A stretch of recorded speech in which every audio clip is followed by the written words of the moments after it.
안녕하세요. 자, 오늘은 진도 408쪽 나갈 차례죠. 외국인 등의 부동산 취득 등에 대한 특례. 408쪽. 자, 이 외국인의 정의에 대한 부분이 있거든요. 외국인이 누구냐의 문제인데 366쪽으로 잠깐 갔다 오죠. 366쪽.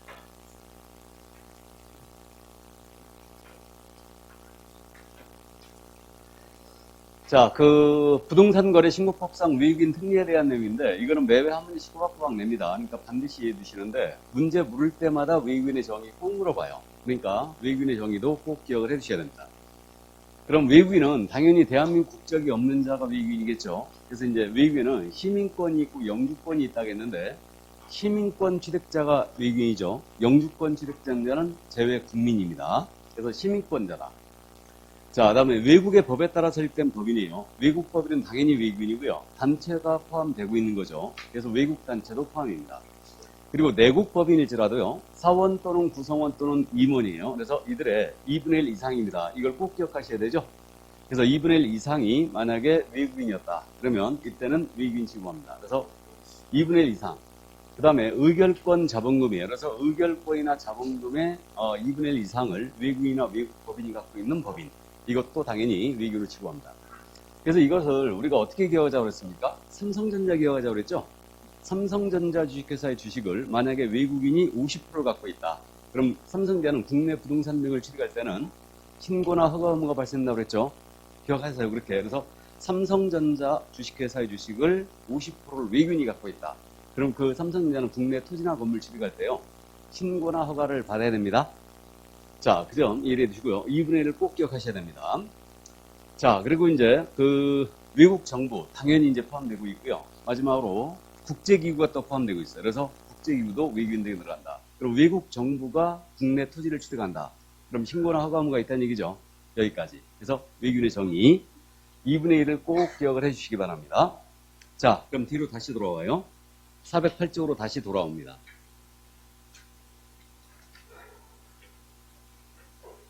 자, 그러면 이제 외국인에 대한 규제입니다. 이는. 그래서 외국인이 국내 부동산 등을 취득할 때는 신고나 허가 의무가 있더라. 그러면 외국인에게 언제 신고나 허가 의무가 발생되는가 이 문제인데 우리 교재에는 이 내용이 특례법의 적용 범위란 말 나와 있죠. 408쪽에. 찾았습니까?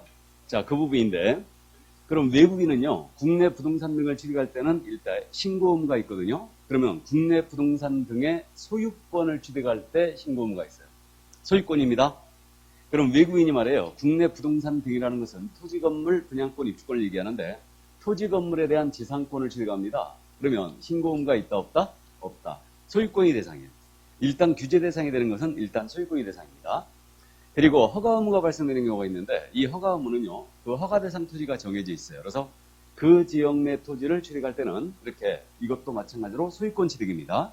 소유권 취득할 때는 허가 의무가 발생이 되고 있어요. 그래서 소유권 취득할 때 신고나 허가 의무를 외국인에게 발생시키다. 그렇게 이제 이해해 두시면 되고요. 자, 이제 본론으로 내려가서 외국인 부동산 등의 사후신고란 말 나와 있어요. 적용 범위를 상호주의를 먼저 봐야 되겠네요. 그 위에 바로 위에 그 상호주의가 있죠. 상호주의가 있는데 이게 이제 받은 대로 주겠다는 얘기인데 만약에 일본법이 일본 내 부동산 취득을 우리나라 사람에 대해 제한을 하잖아요. 그럼 우리도 일본 사람들 국내 부동산 취득을 제한할 수 있죠. 이걸 상호주의라고 해요. 그래서 이 상호주의는 국토교통부 장관이에요. 우리나라 국토를 관장하는 장관이 국토부 장관이기 때문에 국토부 장관이 우리나라 국민에 대해 제한한다. 우리도 그들을 제한할 수 있다는 얘기예요. 이기고 다만 조약을 이행하기 위해 필요한 경우는 제외. 그래서 이때는 예입니다. 자, 그럼 그 정도만 이해를 해두시고요. 이게 제한할 수 있다요. 제한해야 된다 아니에요. 우리나라 국민에 대하여 제한하더라도 우리는 그들을 제한하지 않을 수도 있어요. 그래서 그 정도. 자, 그럼 이제 신고 의무로 넘어갑니다. 그럼 이 신고 의무 이제 정확하게 기억해 두시는데 외국인이 국내 부동산 등을요. 계약을 원인으로 취득하는 거예요. 그러면 소유권 취득 계약이라는 얘기죠. 그럼 소유권 취득 계약의 종류가 매매 교환 증여가 있잖아요.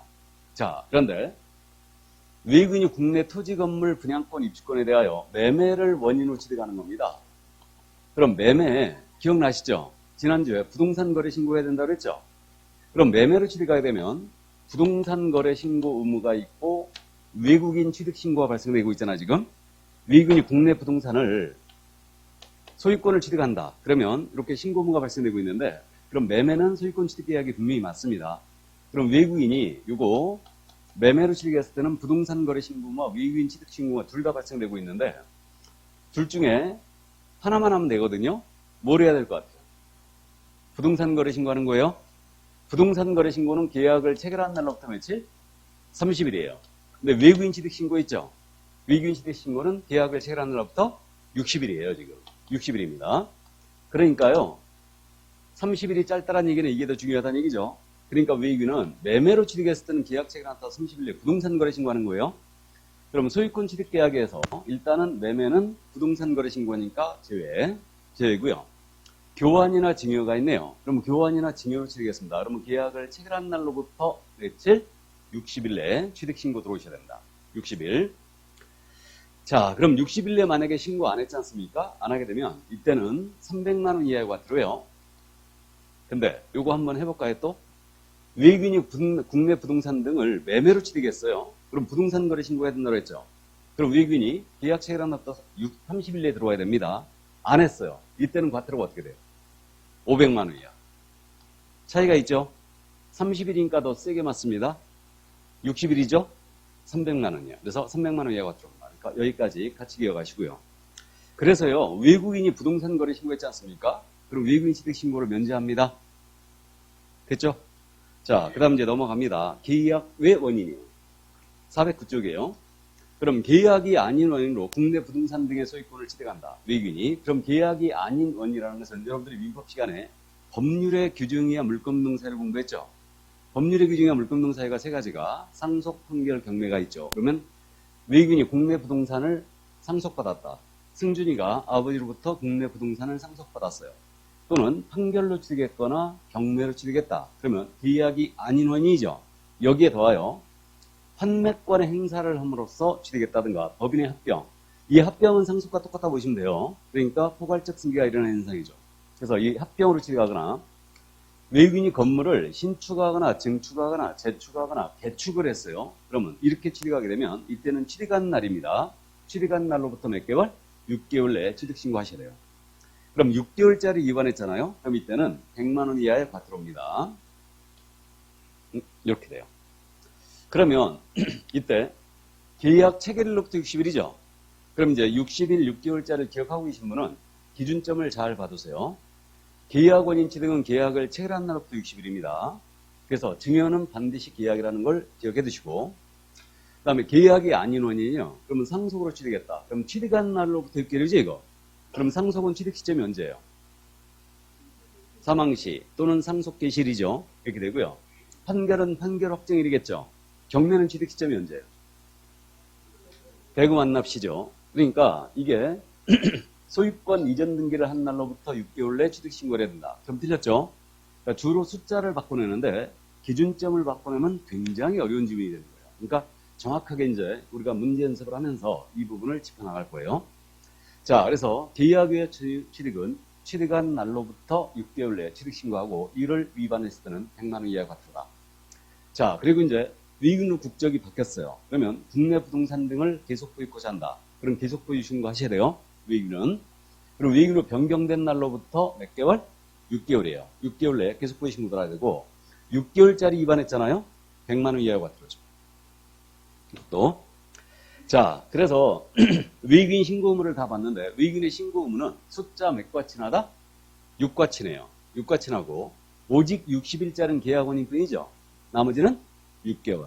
6개월짜리 위반은 과태료가 얼마라고요? 100만 원 이하. 네, 60일짜리 위반은 300만 원 이하 과태료죠. 이렇게 제재까지 정확하게 기억을 해 두셔야 됩니다. 내용이 별로 없기 때문에 이거 매번 출제한다고 그랬죠. 그러니까 나쁘게 얘기하면요. 문제를 아주 치사하게 내요. 그러니까 예를 들어서 외국인이 국내 부동산 등에 대하여 증여를 원인으로 취득했을 때는 취득한 날로부터 60일 내에 취득 신고를 해야 되고 이를 위반한 때에는 100만 원 이하의 과태료를 처한다. 이런 식으로 된다는 얘기예요. 이거 틀렸죠? 일단 취득일 틀렸죠? 계약 체결일이에요. 60일이 맞았고 과태료는 얼마? 300만 원 이하 과태료죠. 그러니까 정확하게 보셔야 됩니다. 이게 나중에 문제풀이 할 때 이런 부분을 연습할 거예요. 자, 그럼 이제 허가 제도를 보겠습니다. 위규는 국내 부동산 등을 이제 취득할 때는 일단은 신고나 허가 의무가 있다고 했는데 허가 대상 지역이 있어요. 일정 지역의 토지를 취득할 때는 허가를 받아야 된다. 그래서 이제 허가 대상 토지가 있는데 410쪽으로 넘어가면 맨 위에 박스 처리가 되어 있습니다. 그럼 허가의 관할은 물론 신고의 관할도 마찬가지인데 당연히 신고관청입니다. 그래서 부동산 소지 관할 시군 구청장이 관할이 되고 있는데 허가 대상 토지가 그 네 군데 암기해야 되거든요. 군사기지 및 군사시설 보호법에 따른 군사기지 및 군사시설 보호구역. 자, 그럼 군사기지 및 군사시설 보호구역에 밑줄 긋고 군의 동그라미죠. 군.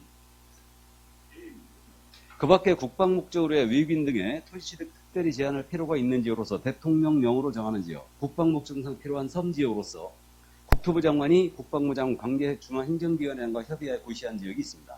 그래서 섬지역도 지금 묶어놨거든요. 국방상 요충지. 그래가지고 백령도, 연평도, 독도 다 묶여 있습니다. 그래서 이 지역도 이제 허가 대상 토지가 되고 있어요. 그래서 군사기지 및 군사시설 보호법상 군사기지 및 군사시설 보호구역. 그래서 군의 동그라미입니다. 군. 다음에 이제 문화재보호법에 따른 지정문화재와 이를 위한 보호물 또는 보호구역도 했어요. 문화재 보호구역의 밑줄이에요. 문화재 보호구역. 그리고 문자의 동그라미죠. 문.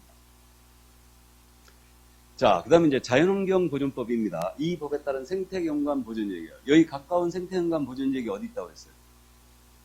소래습지, 여의도 밤섬, 창녕 우포늪지 이런 데들이죠. 그래서 이 자연환경 보존법에 따른 생태경관 보존지역 밑줄 긋고 생자의 동그라미죠. 다음에 야생생물 보호 및 관리하는 법률에 따른 야생생물 특별보호구역이에요. 그러면 야생생물 특별보호구역에 밑줄 긋고 야자의 동그라미죠. 그래서 지리산 자락이라든가 백두대간 지역 있죠. 이런 데는 전부 다 야생생물 특별보호구역으로 묶여 있습니다. 그래서 이 네 군데 지역을 외국인 시대 투자한다. 그럼 미리 허가를 받고 취득해야 됩니다. 그럼 허가를 받지 않으면 계약 자체가 무효가 되는데, 그래서 이거는 군문생야로 암기하는데, 암기 표현이 이래 되어 있어요. 군문생야로 되어 있고요. 군사문화는 야생이다. 군사문화는 야생이다. 이렇게 이해합니다. 군문생야예요. 이게.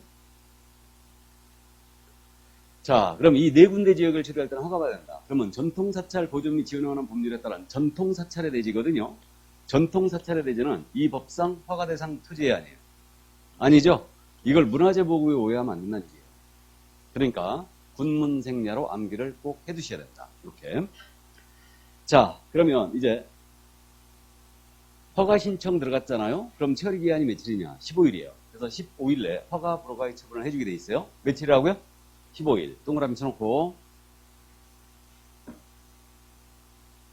15일 내 허가 불허가 처분해줘야 되고요. 다만 이거는 허가의 기속성 기준이 있어요. 그래서 이들 지역들 지정 목적 달성에 지장을 주지 않으면 허가를 해 주어야 한다고 돼 있죠. 이게 허가의 기속성이라고 해요. 그래서 왜 허가의 기속성 기준을 두고 있냐면 우리가 지금 OECD에 가입한 선진국이잖아요. 그럼 국적이 다르다는 이유로 부동산 취득을 제한하면 안 되겠죠. 그렇기 때문에 외국인한테 보여주려고 봐라. 지정 목적 달성에 지장을 주면 허가를 해주게 돼 있다. 그러니까 이건 규제가 아니다라고 오리발 내밀려고 해서 지정 목적 달성에 지장을 허가를 해줘야 한다라고 돼 있고요. 그래서 이게 허가의 기속성이라고 그러고요. 그럼 허가를 받지 않고 계약을 했다. 그럼 이 계약 무효예요. 이 계약은 무효고, 다음에 형사처벌도 기억해야 됩니다. 형사처벌은 2년 이하의 지역 또는 2천만 원의 벌금을 찹니다. 2-2예요. 2-. 요것도 이제 기억을 꼭 해두셔야 됩니다. 자, 그럼 여기까지. 이게 이제 허가 의무였습니다. 그러면 이때 이제 허가 신청 취득 신고할 때 절차가 어떻게 되느냐 문제가 있거든요. 가볍게 이제 보고 넘어가는데, 그럼 일단 절차는 외국인은요 취득 신고 들어올 때요 반드시 취득 원인 서류 들어와야 됩니다. 그럼 증여라면 증여계약서 들어와야 돼요. 경락이라면 경락결정서 들어와야 되고, 판결하면 판결서 등이 들어와야 됩니다. 근데 허가 신청 들어갈 때는 허가 신청서에다가 계약서를 첨부할 수 없죠. 계약을 차결하기 전에 미리 허가를 받는 거니까. 맞죠? 그러니까 요거 계약서를 첨부할 수 없으니까 당사자 간에 허가받기로 한 합의서가 첨부가 돼야 됩니다. 그래서 합의서 들어올 것. 이거. 그래서 허가 신청 들어갈 때는 합의서가 들어가야 된다. 그 점 이해를 일단 해두시고, 거기 411쪽의 박스 안에 맨 위에 동그라미 이응이 있죠. 이응. 찾았어요? 허가 신청하는 경우는 뭐가 들어가야 된다고요? 합의서가 들어가야 돼요. 자, 그러면 이제 요거 신고 내용을 확인한 다음에 신고하기증은 지체 없이 발급합니다. 다음에 허가증은 15일 내에 주면 되겠죠? 그래서 허가증을 발급해줘요. 이때 이제 외국인은 별도 국내 부동산 등을 취득하면 별도 관리합니다. 그래서 신고관청이 만약에 허가증이나 신고증을 내줬잖아요. 그러면 부동산 거래 신고도 마찬가지인데 신고관청이 허가증이나 신고증을 내줬다. 그럼 요걸 분기별로 쫙 모으는 거예요. 그러니까 분기가 끝난 날로부터 한 달이죠. 한 달 내에 이걸 시도지사에게 제출을 합니다. 그럼 시도지사에게 제출을 해주면 시도지사는 이걸 쫙 모아가지고 다시 국토부 장관에게 다시 내줘야 돼요. 이거를. 그래서 이것도 역시 한 달이죠. 이게. 요거 기억나요? 부동산 거래 신고에서 이거 안 했나? 좋습니다. 그럼 지금 기억하면 되죠. 이거 외국인은 국내 부동산 취득하면 별도 관리한다는 얘기죠? 최종적으로 누가 관리하는 거예요? 국장이 관리하는데 자주 있는 게 아니잖아요. 그러니까 외국인 신고나 취득허가가 자주 있는 게 아니니까 이걸 분기별로 모으는 거예요. 그래갖고 한 달 내에 종료가 되면 한 달 내에 시도지사가 내주면 시도지사는 쫙 모아서 다시 한 달이죠. 국토부 장관에게 이걸 제출하게 돼 있어요. 근데 우리 신고관청 중에 세종시장이 있죠. 특별자치시장. 이자는 상급기관에 시도지사가 없지 않습니까? 그럼 특별자치시장은 분기 종료한 날로부터 직접 한 달 내에 국토부 장관에게 제출합니다. 직접. 요것도 기억하고 있어야 돼요. 한 달. 이렇게. 그래서 자주 있는 게 아니니까 분기별로 간다. 이거는. 자, 그래서 이제 이렇게 돼 있고요. 그리고 이거 외국인 전자문서로 할 수 있어요. 신고나 허가 신청은 전자문서로 하는 게 가능합니다. 근데 요거 신고나 허가 신청할 때 전자문서로 한다면 외국인의 취득신고 허가 신청을 첨부 이거 해야 된다고 그랬죠. 서류를. 첨부 서류 어떻게 해야 될 것 같아요? 스캐닝 해가지고 PDF 파일로 저장해야 되죠. 그런 다음에 올려주면 될 거예요. 올려주면 되고 그렇게 못하잖아요. 그러면 내가 PDF로 만드는 게 힘들다. 그러면 14일 내 우편으로 송부해도 됩니다. 우편이나 팩스로 송부해도 돼요. 14일 내에 이렇게 돼 있고요. 자, 요 내용은 이제 나중에 또 나옵니다. 그리고 이제 요거 다른 사람이 대행을 할 수 있겠죠?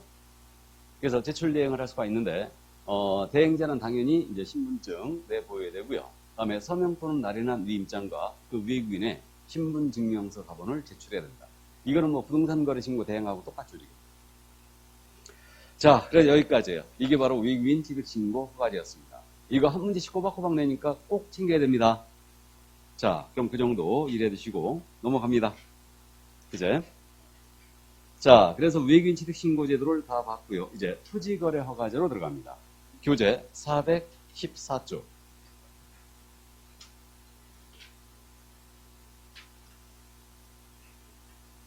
외국인 취득에 대한 특례 규정이었습니다. 자, 그럼 이제 토지거래 허가제는 토지에 대한 투기, 방지를 위해서 일정 지역을 지정하여 운영하고 있다는 거죠.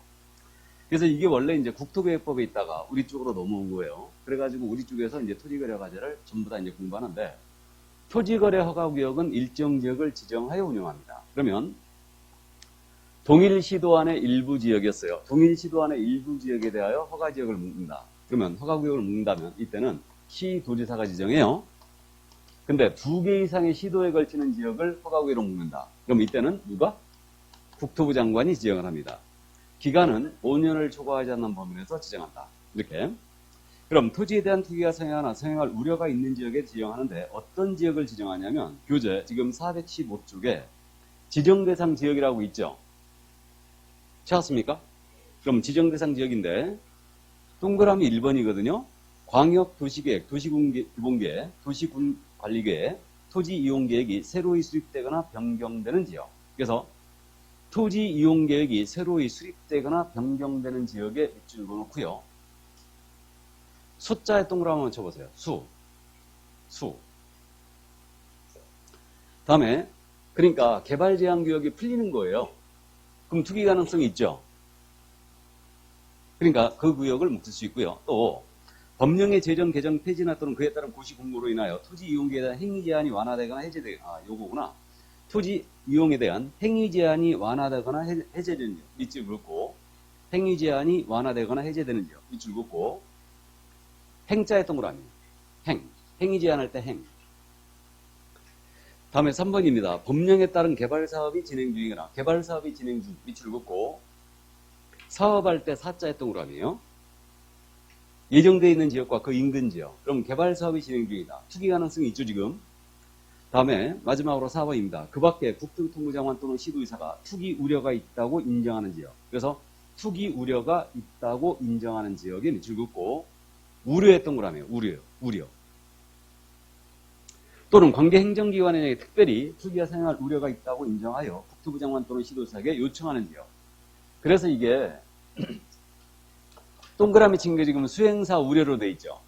그래서 암기표 이렇게 돼 있을 텐데 토지 이용계획이 새로이 수립되는 지역, 이용계획이 새로이 수립된다. 그러면 투기 가능성이 있더라 이거예요. 그러니까 일단은 요거 묶을 수 있고요. 행위 제한이 완화된다. 이걸 작년 시험에서 강화되는 지역으로 물어봤어요. 개발 제한 교육이 풀린다는 얘기죠. 그러면 투기 가능성이 있더라 이거예요. 완화되는 지역. 그래서 여기를 묶을 수 있고, 다음에 4는 개발 사업이 진행 중이에요. 그러면 이거 투기 우려가 있죠. 다음에 투기 우려가 있다고 인정하여 요청하는 지역. 그렇게 이해하면 돼요. 그래서 수행사 우려로 기억합니다. 그래서 수행사 우려 지역에 대하여 일단 묶을 수 있다. 그렇게 이해하시고. 자, 그럼 이제 토지거래 허가구역 지정권자 어느 지역을 지정할 거냐 이 부분을 살펴봤는데 토지거래 허가구역의 지정 절차예요. 자, 그럼 이 토지거래 허가구역 지정 절차는 일단 이 그림으로 그냥 가겠습니다. 그럼 투기가 생겨하고 있는가 조사를 하겠죠. 그런 다음에 이제 도시계획위원회 심의를 거쳐요. 그래서 여러분들이 이제 공법 시간에 도시계획위원회를 공부했는데 국장이 지정한다. 그럼 국장은 중앙도시계획위원회 심의를 거쳐야 되겠죠. 그럼 시도의사가 지정한다면 시도도시계획위원회가 있죠. 여기 심의를 거칩니다. 그런 다음에 이제 지정을 해요. 지정을 하고 지체 없이 공고 나갑니다. 그럼 이게 지정 공고인데 그럼 국장이 지정한다면 국장이 당연히 공고해야 되고 시도의사가 지정했다면 시도의사가 공고가 나가는데 공고할 사항, 암기사항 아닙니다. 이거 이해할 사항이에요. 그럼 일단 어떤 토지에 대하여 허가구를 묻혔는지 공고 나가야 되겠죠. 그러니까 대상 토지의 소재지, 용도, 지역 같은 게 다 공고가 됩니다. 또 5년을 초과하지 않은 업무를 지정한다고 그랬죠. 그러면 몇 년 동안, 언제부터 언제까지인지 이거 지정기간을 공고해 주겠죠. 나아가서 글자를 못 읽는 분이 가끔 있더라 이거예요. 그래서 보기 편하게 지형도를 공고하는데 이 지형도가 축척이 25,000분의 1이라든가 또는 50,000분의 1 축척 이 지형도를 공고합니다. 그래가지고 그런다고 그랬죠. 토지거래 허가구역 지정 공고 나간다. 그러면 관보에 고시를 하는데 이때 관보에다가 이거 이렇게 그림을 그려져 있어요. 관보를 보면. 그래갖고 이 부분이 묶였다 하고 이제 25,000분의 1, 50,000분의 1 이렇게 지형도가 나갑니다. 그래가지고 작년 시험에서 이 부분을 미스하는 바람에 점 하나 안 찍는 바람에 모두 정답됐다고 그랬죠? 기억나요? 축척인데 축적으로 오타를 냈던 거 아니에요? 그런 바람에 정답 없음 처리돼 버렸어요, 이거. 이게 정답이었거든. 그래서 축적 25,000분의 1, 50,000분의 1 이렇게 된 거예요. 그러니까 축척인데. 그래갖고 이제 태클 건 거지. 그래갖고 정답 없습니다. 이렇게 처리됐어요. 이게. 자, 그 다음에 이제 기준 면적입니다. 이 기준 면적은 이건 허가가 필요 없는 면적을 얘기합니다. 그래서 요 면적 이하로 오면 허가가 필요 없다. 그 기준 면적이라는 걸 공부해줘요. 그래서 요건 암기하지 말고 그냥 눈으로 익히시기 바랍니다. 언제서부터 언제까지, 다음에 어떤 토지에 대한 묶였는지, 다음에 일단 지형도 공고 나가고 기준 면적도 나간다. 그래서 여기까지. 그럼 지정 공고 나갔거든요. 그럼 또 지체 없이 통지를 해줘요. 그러면 국토부 장관이 지정하면 시도의사를 거쳐서 시군구청장한테, 시도의사가 지정하면 국토부 장관에게 통보해줘야 되죠. 묶었다 하고. 그 다음에 시군구청장한테 통보합니다. 그럼 시군구청장한테는 언제나 허가구역으로 묶었다고 통보를 해주게 돼 있어요, 지금. 그럼 왜 그러냐면요. 이자는 허가권자예요, 지금. 지정권자하고 허가권자를 헷갈리면 안 돼요. 그래서 지정권자는 국장 또는 시도의사죠. 근데 허가권자는 누구다? 시군구청장. 그러니까 이자한테는 항상 통지를 합니다. 그럼 시군구청장이 허가구역으로 묶였다 하고 통지를 받았지 않습니까? 그럼 이자는 다시 통지해줘야 돼요. 그러니까 이자가 이제 등기소장한테 통지합니다. 그래서 등기소장에게 통지한다. 누가 통지한다고요? 시군구청장이 하는 거예요. 지정권자가 직접 하는 거 아닙니다. 그럼 등기소장한테 왜 통지한다고 그랬냐면 허가구역 내 소유권 이전 등기를 한다. 그러면 허가증이 첨부가 돼야 되지 않습니까? 그럼 등기소장 알고 있어야 되죠. 그러니까 등기소장에게 통지해 주는 것은 시군구청장이 지체 없이 통지해줘요. 그리고 시군구청장이 다시 공고 나갑니다. 다시 공고 나가는데 이때는 날짜가 정해집니다. 시군구청장이 공고할 때는 이때는 며칠 이상 해야 된다? 7일 이상. 다음에 일반인이 볼 수 있도록 열람도 하게 해줘요. 그럼 열람은 열이죠 지금. 그러니까 15시에. 열이니까. 그래서 열람을 하게 하는 것은 15일간 하게 해준다. 15. 이게 열람이니까. 그렇게 이제 숫자 기억합니다. 자, 그래서 토지거래 허가구역의 지정, 이렇게 이제 절차가 진행이 되고 있고요. 도교의 심의가 있어야 된다는 걸 기억하시고, 공고, 세부적인 내용으로 꼭 기억해 두시고. 그럼 이제 효력이 발생이 되는데, 허가구역 지정 효력 발생은 여기 지정공고 있죠? 지정공고한 날로부터 5일 후에 발생합니다. 여기 시군구청장이 공고한 날로부터 5일 후가 아니에요. 지정권자가 지정공고한 날로부터 며칠? 5일. 그래서 우리 과목에 5일이 딱 2번밖에 안 나온다 그랬는데 2번 다 나왔어요 이제. 5일은 둘 다 중요합니다. 반드시 기억하고 있어야 되는데 우리 앞에서 5일 기억나세요 혹시? 자격 취소. 자격을 취소한 시도에서는 5일 내 국장 보고해야 되죠. 다른 시도에 통보해야 돼요. 왜 자격 취소 시에는 5일 내 국장 보고하고 다른 시도에 통보한다고? 다른 데 가서 시험을 못 보게 하려고. 그럼 자격 정지 처분 시에는 5일 내 국장 보고사항이 아니죠. 기억 꼭 해두셔야 되고. 토지거래 허가구역 효력 발생 며칠 후에? 5일 후에 발생합니다. 그래서 이 점 꼭 기억을 해주시고요. 자, 그러면 이제 여기까지 이게 이제 지정 절차였는데, 그러면 만약에 재지정을 한다. 다시 묻는 거예요. 허가구역을 다시 묶을 때는 이 절차를 그대로 준용하거든요. 다만 이 절차를 그대로 다시 묶을 때는 이제 이걸 준용하는데, 재지정할 때는 도시계획위원회 심의가 있기 전에 시군구청장의 의견을 반드시 청취해야 돼요. 다시 재지정할 때는 누구 의견을 청취해야 된다고요? 시군구청장의 의견을 반드시 청취해야 됩니다. 왜 그러냐면요. 이자가 허가권자예요 지금. 지정권자는 국장 또는 시도지사라고 그랬죠. 그러니까 이자가 제일 잘할 거라 이거예요. 그러니까 다시 물것 때는 도시계획위원회 심의 있기 전에 시군구청장의 의견을 청취한다. 그럼 최초로 지정할 때는 시군구청장의 의견을 청취해야 하네요. 안 한다는 얘기죠. 재지정할 때만 청취합니다. 꼭 기억을 해두시고 또 이것도. 그 다음에 나머지 이제 공고 나가고 통지하고 공고하고 열람하고 이렇게 이제 그대로 진행됩니다. 자, 이제 투기 우려가 없어졌어요. 그럼 해제나 축소를 해야 되죠. 그러면 해제나 축소할 때 이때는 이 절차를 그대로 준용합니다. 그럼 이때 해제 축소와 관련해서는 만약에 시도의사라든가 시군구청장이 해제 축소를 요청을 했다. 국토부 장관에게 이거 풀어달라 하고 요청을 하면 이유가 있다고 인정이 되면요. 반드시 해제 축소를 해야 됩니다. 하게 돼 있고 이때 해제 축소할 때는 이때는 이제 이 절차를 그대로 준용해요. 이대로 중요합니다. 참고인데 최초로 허가구역 지정할 때는요. 이 지정 공고한 날로부터 5일 후에 효력이 발생한다고 했죠. 그럼 재지정하는 거예요. 그럼 재지정할 때는 이 절차 그대로 준용한다고 했죠. 이때도 효력 발생이 5일 후에 발생돼야 될까요?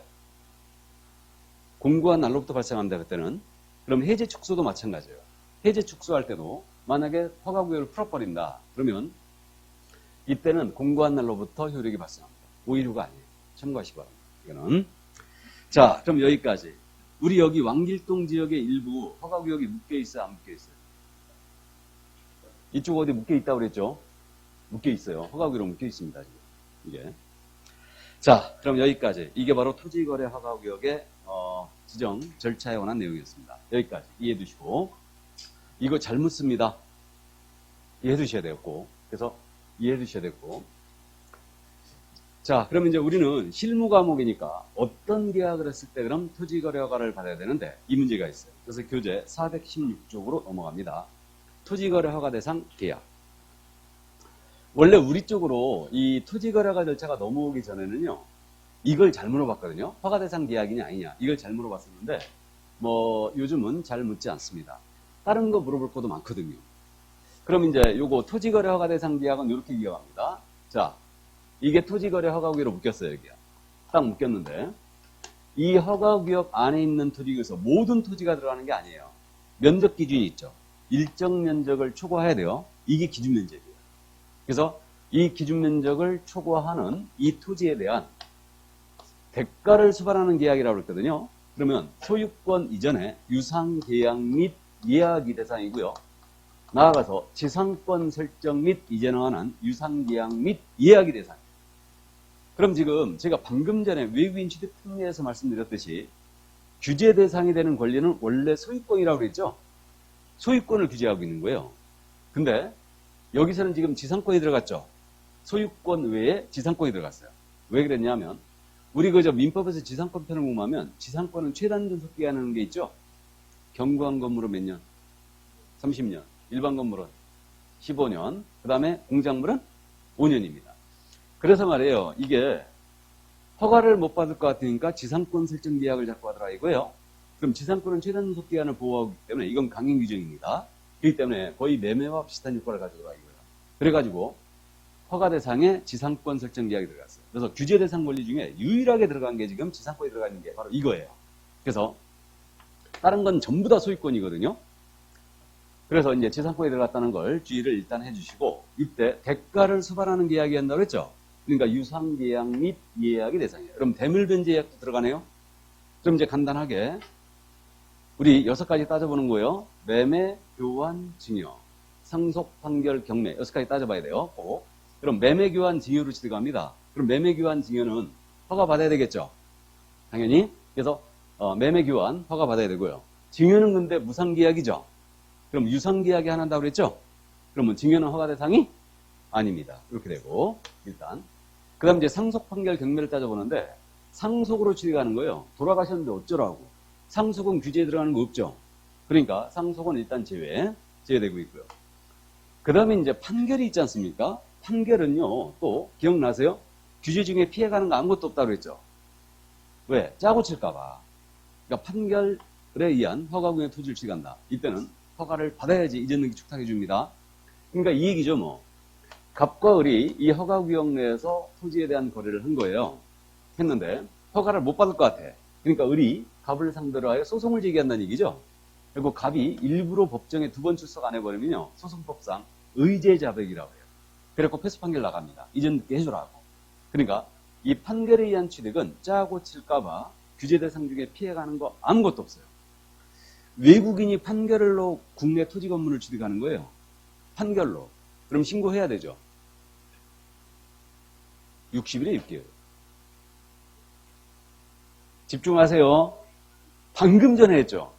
정확하게 따지면 10분 전에 했거든요, 이거. 외국인이 판결로 국내 부동산 등을 취득합니다. 그럼 60일 내에 신고해야 돼요? 6개월 내에 신고해야 돼요? 6개월. 그죠? 그 다음에 토지거래 허가구역 내 이거 취득한다. 그럼 판결로 취득한다. 역시 허가를 받아야 돼요. 짜고 칠까봐. 그럼 농지를 만약에 판결로 취득한다. 그럼 농지 취득 자격증이라는 거 있죠? 그럼 농취증 있어야 되겠네요? 다음에 판결로 만약에 취득한다. 부동산을 취득한다. 그러면 이전등기 할 때 거민제도라는 게 있다고 그랬죠? 계약 판결 쓰다 거민 받아와야 돼요. 그러니까 판결은 이거 짜고 칠까봐 피해가는 거 아무것도 없다. 참고해 두시고 문제는 이제 경매예요. 경매로 만약에 외국인이란다. 경매로 허가구역 내 토지를 취득한다. 경매로. 그럼 이때도 허가를 면제하고 있죠. 이거는 그래서 면제하고 있는데 이 경매는 왜 허가를 면제했냐면요. 입찰 방식으로 하고 있죠 지금. 그러니까 투기 가능성이 없다 본 거예요. 그래서 있잖아요. 이 허가구역 내 토지를 취득하려는데 허가를 못 받겠다. 받을 수가 없게 됐다. 그러면 경매 물건 찾아보면 된다고 그랬죠.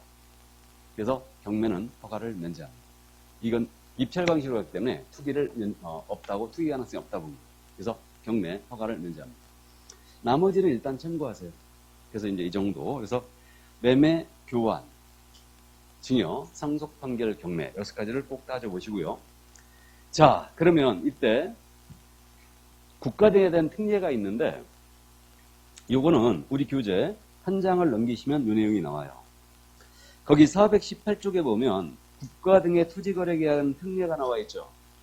그래가지고 동그라미 1번에 공공기관 등의 협의로 허가간주 이 말 나와 있잖아요. 그럼 이게 뭐냐면 국가 등이 만약에 허가구역 내 토지를 취득하는 거예요. 그러면 이들은 일정 목적하에 취득하겠죠. 그러면 허가권자인 시군구청장하고 협의를 해버리잖아요. 그럼 협의가 성립된 때 허가를 받은 것으로 간주합니다. 그게 동그라미 1번에 있는 내용이에요. 이게. 다음에 동그라미 2번에 허가규정 적용 배제라고 돼 있죠. 그럼 만약에 허가구역내 토지를 수용한다. 경매로 취득한다. 경매 동그라미 쳐놔야 되죠. 이때는 허가를 받지 않습니다. 이거 감 잡았어요? 그 정도만 이제 감 잡아두시고. 자, 그럼 이제 다시 앞으로 가서 기준 면적을 보겠습니다. 이 기준 면적은 지금 일정 면적을 초과해야 된다고 그랬죠, 지금. 그래서 이 기준 면적이 그거예요. 그러니까 이게 모든 토지가 허가 대상에 들어가는 게 아니고 일정 면적을 초과해야 된다. 이걸 기준 면적이라 합니다. 그러면 이 기준 면적이 바뀌었죠, 지금. 그러니까 교재 수정 지금 안 해놓으신 분은 이걸 이렇게 수정하시기 바랍니다. 도시지역이 바뀌었죠. 기준 면적이. 지금 우리 교재에는 지금 도시지역이 주거지역 180, 상업지역 200, 공업지역 660 이래 돼 있죠. 이거 수정하세요. 우리 도시지역은 공법 시간에 공부했거든요. 주상공록이죠. 그러면 주거지역은 60으로 바뀝니다. 상업지역은 150제곱미터 이하로 바뀌었어요. 그 다음에 공업지역은 150제곱미터 이하. 그 다음에 녹지지역은 200제곱미터 이하.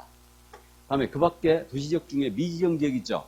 여기도 60제곱미터 이하. 이렇게 이제 바뀌었습니다. 이거 암기해야 돼, 안 해야 돼? 해야 됩니다. 기준면적. 암기하고 있어야 돼요, 이게. 자, 근데 이 숫자 공법 시간에 많이 들어본 숫자라면서, 이거. 공법 시간에 뭐 숫자를 한두 개 들었나? 이게 뭐 분할 금지 면적이가 뭐 그거라고 그러는데, 이게. 그러니까 숫자 주상공록 미 이렇게 이제 이해하시고, 지금 주거지역과 미지정 지역은 60으로 돼 있죠. 그 다음에 60, 1515, 200으로 기억하세요. 60, 1515, 200.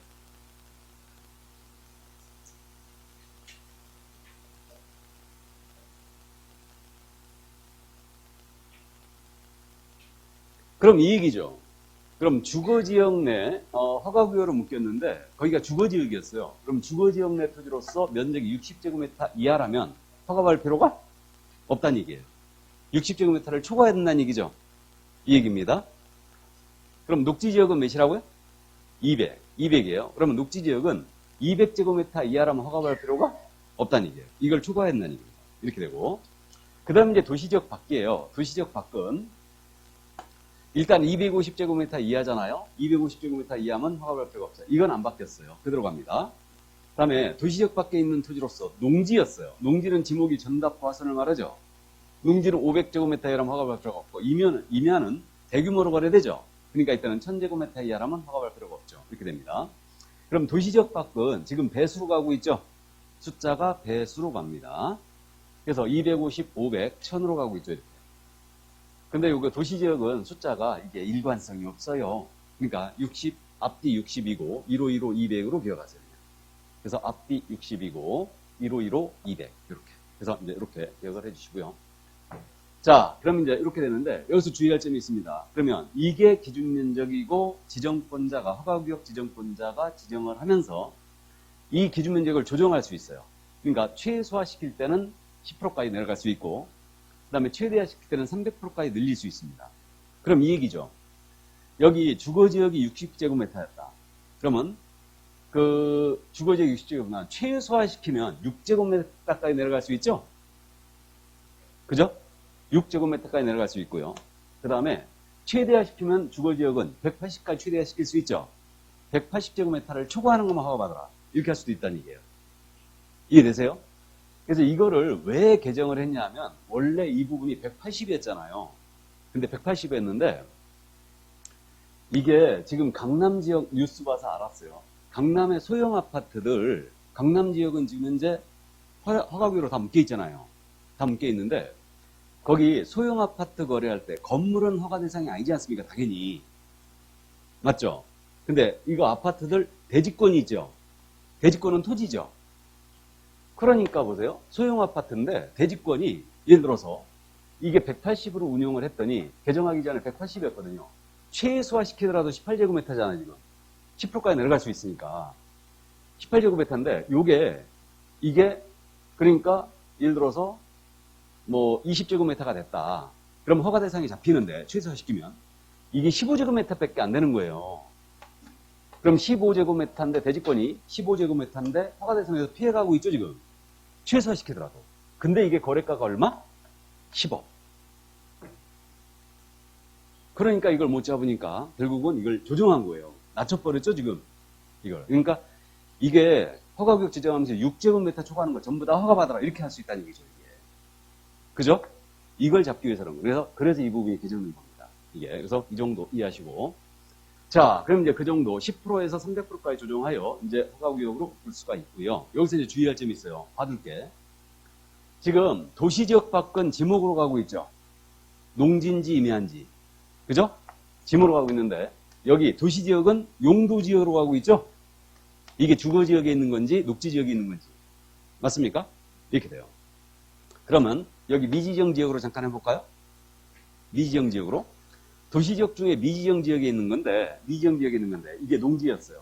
미지정 지역 내 소재하는 농지였습니다. 근데 면적이 이게 예를 들어서 400제곱미터였어요. 400제곱미터. 그럼 다른 이거 정함이 없다면 이거 허가 대상이다 아니다. 예? 도시지역 중 미지정 지역에 있는 토지로서 지금 농지였어요, 지목이. 400제곱미터인 경우는 허가받을 필요가 없다라고 만약에 낸 거예요. 허가할 필요가 없다. OX, X죠. 허가받아야 되죠. 지금 여기 도시지역이라고 그랬잖아요.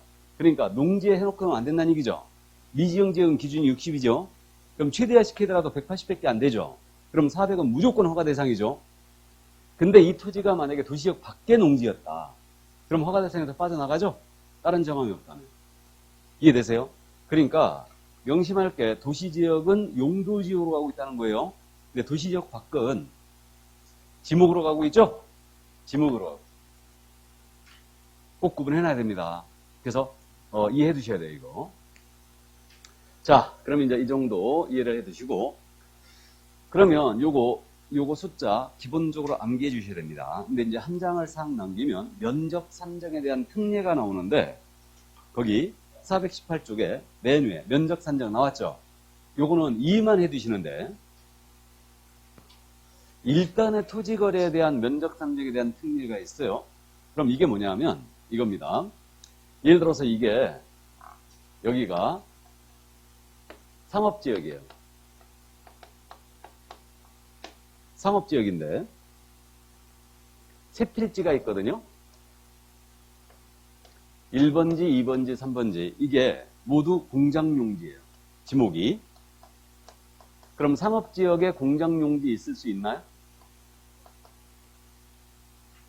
네? 상업지역에 공장용지 있을 수 없어요? 있을 수 있죠 그냥. 내가 너무 어려운 거로 봤나? 상업지역에 공장용지 있을 수 있죠. 그래서 이게 1번지, 2번지, 3번지인데 면적이 이게 150이에요. 150입니다. 이것도 150이에요. 이게. 이 소유자가 공장으로 쓰고 있어요. 다. 1번지, 2번지, 3번지를. 이걸 일단의 토지라고 그러죠. 일단의 토지. 그래서 갑이 소유자입니다. 갑이 소유자예요. 그래가지고 요 1번지 토지에 대하여 요 갑이 을한테 파시는 거예요. 을한테.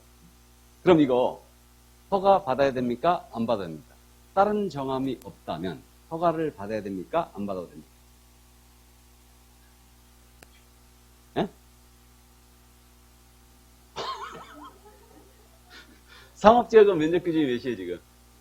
150. 그럼 150제곱미터예요? 이거 허가 대상이 아니에요. 아니죠. 150제곱미터를 초과해야 되죠? 그러니까 다른 정함이 없다면 150제곱미터를 초과해 허가 대상이에요. 맞습니까? 그럼 허가 안 받았죠? 허가 안 받아요. 상업지역 150이니까 허가 안 받습니다. 그런데 이자가 1년 내에 2번지 토지를 또 사는 거예요. 지금 쪼개 팔고 있죠? 그러면 이때는 1년 내에 이 토지를 또 사면 일단은 토지 일부에 대해 다시 거래했다. 그럼 이때는 전체에 대한 거래를 보겠다 이랬어요. 전체에 대한 거래를 보겠다. 그러면 면적이 기준 면적을 초과했다면 허가 이제 받아야 되지. 이해되십니까? 몇 년이라고요? 1년. 그러니까 쪼개 파는 걸 받기 위해서. 이해되시죠? 그러니까 그거만 이해만 해두시면 돼요. 암기할 필요 없어요. 그래서 자, 그 다음에 이제 분할거래예요. 분할거래인데 그 동그라미 니은입니다. 그 분할거래인데 이거는 이제 이것도 쪼개 파는 걸 막기 위해서 이것도 지금 특례를 두고 있어요. 면적 산정에 대한 특례를 두고 있는데 이거 아니겠습니까? 예를 들어서 이게 도시지역 밖에 있는 농지였어요. 농지였습니다. 도시지역 밖에 있는 농지였는데 면적이 이게 800제곱미터였거든요. 농지가. 이제 여기가 허가구역으로 이제 묶이게 됩니다. 그럼 소유자가 이제 갑이었는데 허가구역으로 묶였어요. 그러니까 800제곱미터는 이제 허가 대상으로 들어왔죠. 500제곱미터를 넘겼으니까. 그러자 이 갑이 이걸 분할하는 거예요. 분할. 그래가지고 이 토지를 1번지, 1에 2번지 해가지고 이걸 분할을 하는 겁니다. 이렇게. 그래갖고 400, 400으로 분할해 버렸어요. 그래갖고 을한테 파는 겁니다. 그럼 이 최초의 거래에 대해서는 기준 면적을 초과하는 걸로 보겠다 이랬어요. 그러니까 허가구역 지정할 당시에 기준 면적을 초과하는 토지를 허가구역이 지정된 다음에 분할하여 거래한다. 그럼 최초에 거래할 때는 이때는 기준 면적을 초과하는 것으로 보겠다. 허가를 받으라는 얘기죠. 그럼 이걸 분할 거래를 안 하고 이번엔 지분으로 거래하는 거예요. 이걸 분필을 안 한다는 얘기죠. 안 하고 이게 갑의 소유였는데 이걸 갖다가 분필 안 하고 을한테 지분으로 2분의 1로 파는 겁니다. 그럼 이것도 기준 면적을 초과하는 걸로 보겠다. 맞죠? 다만 이제 공공개발 사업으로다가 이걸 분할한다. 그때는 제외겠죠. 당연히. 그래서 니은 내용이 바로 그 내용이에요. 자, 그럼 칠판 보시면 한번 읽어드리면 일단의 토지 거래에 대해서 계약을 체결한 날로부터 1년 내 일단의 토지 일부에 대해 다시 계약을 한다. 그럼 전체에 대한 거래를 간주하겠다 그랬죠? 그럼 이 전체 거래를 간주하겠다 그랬으니까 이 면적이 기준 면적을 초과한다면 허가를 받아야 되겠죠. 그 다음에 분할거래. 허가구역 지정할 당시에 기준 면적을 초과했던 토지를 허가구역이 지정된 다음에 분할거래한다. 이걸 갖다가 지분거래하는 경우도 다 포함입니다. 다만 도시군계획사업의 시행도로 공공목적으로 인한 분할은 제외하는데 이때는 기준 면적을 초과하는 걸로 간주하겠다 이거예요. 이해는 되시죠? 그러니까 이해만 해두시기 바랍니다. 꼭 암기할 필요는 없어요. 암기해야 될 거는 뭐로 암기해야 된다? 기준 면적. 암기 꼭 하고 있어야 됩니다. 이거. 자, 그래서 이제 요 기준 면적에 대한 내용을 봤습니다. 그럼 넘어가면 이제 토지거래허가 절차가 등장합니다. 토지거래허가 절차. 자, 그럼 이것도 토지거래허가 절차 역시 그러면 이제 허가 신청을 들어가는 거예요. 그러니까 토지거래허가 구역내 토지에 대해 허가 신청을 들어갑니다. 그럼 허가권자는 토지 소재지 관할 당연히 시군구청장이겠죠. 허가 신청이 되는 거고. 그 다음에 이때 첨부할 서류가 있거든요. 첨부할 서류. 이건 첨부할 서류가 기억나세요? 토지거래 허가 신청할 때는 자금조달계획서 무조건 들어와야 된다고 그랬죠. 토지이용계획서하고 자금조달계획서 무조건 들어와야 됩니다. 이게. 그래가지고 우리가 지난주에 부동산 거래 신고할 때 있잖아요. 수도권 등에 있는 토지는 실제 거래가가 얼마 이상이면 자금조달계획 들어와야 된다고요? 1억 이상. 수도권 등에 있는 토지 1억 이상이었죠. 그 다음에 수도권 등 외의 지역에 있는 토지는 거래 금액이 얼마? 실제 거래가가 6억 이상. 그죠? 아무 생각이 안 나죠. 다시 기억하세요. 다시 한 주가 시작됐습니다, 지금. 그럼 수도권 등에 있는 토지는 1억 이상. 수도권 등의 외의 지역은 6억 이상이었을 때. 맞죠? 그렇게 됩니다. 근데 토지거래 허가를 받아야 되는 건 제외한다고 그랬죠? 제외한다고 그랬는데. 그래서 자금조달계획서 이건 들어오거든요. 그러니까 이제 이렇게 되고. 이때 자금조달계획서 반드시 첨부한다는 걸 기억하시고. 토지거래허가 신청은 당사자가 공동으로 신청해야 되겠죠? 당연히 공동신청이고. 주의할 점은 중개거래인 경우라도 개공한테는 허가 신청 의무가 있다, 없다? 없다. 개공이 소개했다더라도, 허가구역 토지를 소개했다더라도 개공은 허가 신청 의무가 없는 거죠. 당사자가 공동신청해야 돼요. 자, 그럼 이제 신청 들어갔걸랑요? 그럼 이제 그거 421쪽에 써있는 내용 그냥 참고하시고 넘어갑니다. 넘어가서 이제 423쪽에 맨 위에 조사란 말 나와 있죠? 그럼 허가 신청 들어갔잖아요. 그럼 담당 공무원은 지체 없이 조사 들어가야 되겠죠? 그래갖고 이제 허가 신청 들어온 토지에 대해 촬영하여 이제 사진을 보관하게 되어 있습니다. 그래서 조사 들어가고요. 그런 다음에 이제 허가 기준이 나와 있는데 먼저 보고 허가 기준 조금 이따 봅니다. 다시 뒤로 더 가서 420 거기 6쪽에 보면 허가 불허가의 처분이 나오죠. 찾았습니까? 자, 그럼 허가 신청 들어갔어요. 공동 신청 들어갔습니다. 자금 조달 계획서 첨부에 들어갔어요. 토지 이용 계획서 들어왔습니다. 그 지첩 조사하고 이제 촬영하에 보관한다고 그랬는데 이때 허가 불허가 처분 선매가 진행 중이면 진행 사실을 통지해 주는데 이 선매가 뭐냐면 이게 한자로 쓰면 이렇게 쓴다고 그랬죠. 먼저 선자에다가 살매자라고 그랬어요, 이게. 그럼 허가 신청 들어갔는데 이 토지를 토지공사에서 사겠다고 협의 중이었어요, 이미. 그러면 공공사업으로 이걸 쓰겠다, 이 토지를. 그래갖고 협의 중이었는데 이걸 거래하겠다고 허가 신청 들어간 겁니다. 그럼 이때는 이게 선매거든요. 그래서 이러한 사실이 있다면 이걸 갖다 통지를 당사자에게도 이제 이 선매 진행 사실을 통지해 주게 돼 있는데 며칠 내라? 15일이에요. 요게 그래갖고 허가 불허가의 처분은 민원 처리에 관한 법률 처리 기간 내에 허가 불허가의 처분하고 일어났죠. 근데 민원 처리에 관한 법률에 이게 없거든요. 없기 때문에 이제 요걸 15일 내에 해줘야 한다고 대통령령에 직접 명시를 해놨어요. 양과로 2번에 있죠. 15일. 찾았어요? 양과로 2번에. 426조 맨 밑에. 그럼 며칠 내에 허가 불허가의 처분하라? 15일이에요. 그래서 15일 내에 허가 불허가의 처분을 해줘야 됩니다. 자, 근데 옆에 페이지 이제 허가 간주란 말 나와 있죠. 맨 위에. 찾았습니까? 그러면 이거 민원 처리에 관한 법률에 따른 처리 기한 내 처리하지 않았다. 즉 15일 내 허가 불허가의 처분을 안 해주면 어떻게 되느냐? 이 기간이 끝난 다음 날이에요. 이 기간이 끝난 날이 아니에요. 이 기간이 끝난 다음 날.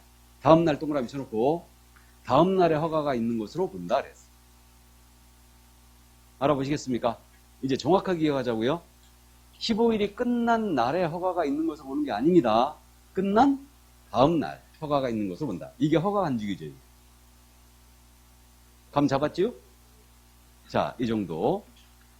자, 그럼 이제 이게 이제 허가 이렇게 절차 이렇게 이제 가볍게 이해했습니다. 그러니까 허가 신청 들어갈 때는 당사자 공동으로 자금 조달 계획서가 들어가야 된다는 거. 그다음에 처리 기한은 며칠? 15일. 허가 불허가의 처분 다 해주게 돼 있고 선매가 진행 중이었다. 그 사실을 통지하게 돼 있습니다. 자, 그럼 이제 허가 기준은 어떻게 되느냐? 자, 다시 앞으로 갑니다. 그럼 허가 기준은 어떨 때 허가를 받을 수 있느냐? 바로 이 문제인데 거기 423쪽으로 들어왔죠, 지금? 그래가지고 거기 허가 기준 그래가지고 토지거래 허가 및 이용 의무기한이라고 돼 있지 않습니까? 그래가지고 거기 마지막에 뭐라고 써있냐면 허가받은 목적대로 이 토지를 이용해야 한다 이렇게 돼 있죠, 지금? 그래서 요 목적이 있어야지만 허가를 받을 수 있다. 그러니까 그 우리 교재에 있는 표 있잖아요. 자기의 거주용 주택률을 이용한다. 허가구역을 포함한 지역의 주민을 복지시설 페이스에 이런 식으로 돼 있죠, 지금. 그래서 이용 의무기간이 2년 이렇게 표로 돼 있잖아요. 요런 목적이 있어야 되고. 다음에 두 장을 또 넘겨보세요. 넘겨보시면 거기 426쪽에 양괄호 2번에 토지 이용 계획 및 목적이 부적합한 다음의 경우는 허가를 해서는 안 된다고 돼 있죠. 그래가지고 도시군 계획에 맞지 않았다든가 생태계 보존과 주민의 생활환경에 중대한 위해를 끼칠 우려가 있다. 또는 그 면적이 목적에 적합하지 않았다. 이래야지만 허가를 해준다는 얘기죠. 그러니까 칠판 보시면 이 얘기예요. 그러면 그 표에 있는 내용이 있었잖아요. 앞에 이런 목적이 있어야 된다. 그러니까 거주용 주택률을 쓸 목적이 있어야 된다. 이걸 실수요성이라고 해요. 이 목적이 있어야 되고. 그럼 방금 전에 읽어본 도시군 계획에 맞아야 한다는 얘기죠. 맞아야 한다는 얘기고. 다음에 그 취득하려는 토지가 이용 목적에 면적도 적정해야 된다는 얘기죠. 이 세 가지를 충족해야 돼요. 그래서 감 잡습니다. 이런 목적이 있어야 되고 도시군 계획에 맞아야 되고 다음에 면적도 적정해야 된다. 문제는 뭐냐면 실수요성에 대한 부분이에요. 이 부분. 그래서 이제 다시 앞으로 갑니다. 그래가지고 423조 지금 표가 있죠? 자기의 거주용 주택률 이렇게 나와 있죠, 지금? 이 부분 봐야 되는데 이거는 커피를 한 잔 먹고 할까요? 좋습니다. 커피 한 잔 먹고 하죠.